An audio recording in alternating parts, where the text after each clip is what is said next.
Ya, terima kasih Anda masih bersama kami di seputar Aceh. Pemirsa, tahukah Anda mengenai situs sejarah Benteng Kuta Lubu yang tepatnya di Teluk Krung Lubu? Benteng Kuta Lubu ini dalam catatan sejarah terbilang paling tua karena dibangun Portugis pada tahun pada tanggal 15 November tahun 1600 Masehi.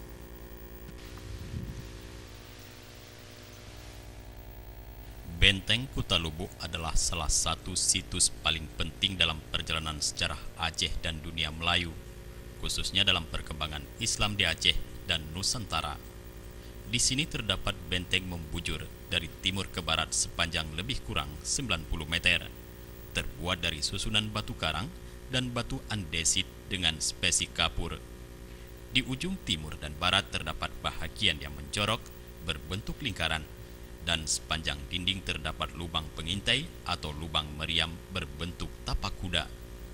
Di lokasi benteng ini juga terdapat kelompok makam-makam yang letaknya sebelah selatan dinding benteng sisi timur. Pada salah satu tertulis nama Alaidin Muhammad Shah, di mana batu nisan makam dengan tipe atau model tertua, bahkan lebih tua dari yang ditemukan di Samudra Pasai dan daerah lainnya di Nusantara. Bukti-bukti tentang awal kedatangan Islam di Nusantara mencakup Indonesia, Malaysia, Brunei Darussalam, dan Filipina.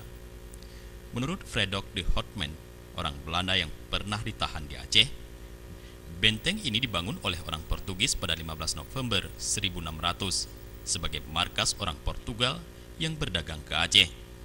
Walau sebelumnya sempat berperang, namun akhirnya terjalin hubungan perdagangan yang baik antara Portugis dan Aceh di bawah pemerintahan Sultan Alaidin Riyad Shah ketiga. Namun kemudian perang pecah kembali. Iskandar Muda yang masih berumur 16 tahun menyerang Portugis dengan pasukan gajah. Tercatat 300 tentara Portugis tewas dalam serangan tersebut dan Portugis berhasil diusir dari benteng Kuta Lubu. Setelah Sultan Alaidin Riyad Shah mangkat, Iskandar Muda naik tahta menggantikan pamannya tersebut sebagai Sultan Aceh. Jufrizal dan Faisal, Aceh TV.